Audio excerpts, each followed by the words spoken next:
Hello guys, welcome to my YouTube channel. On this video, I'm going to show you how to watch live match on SportyBet.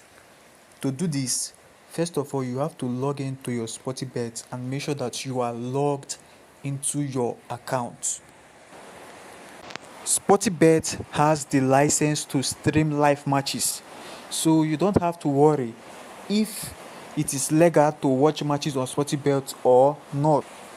To watch live match on SportyBet, click live at the top of the app, or you can scroll down and head over to the live section to find available live match, or you can click the search tab to find the live match that you want to watch.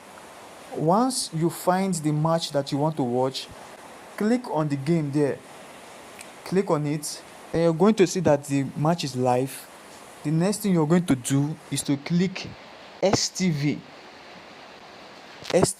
at the top there.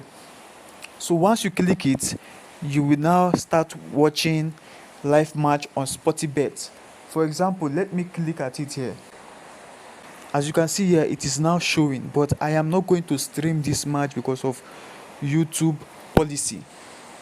But if you want to watch live match on SportyBet, just follow this procedure that I tell you, and then you can now watch live match on SportyBet. That is how you can be able to do this. So this comes to the end of this video. Please, if you find this helpful, like this video and then subscribe to my YouTube channel. Thank you.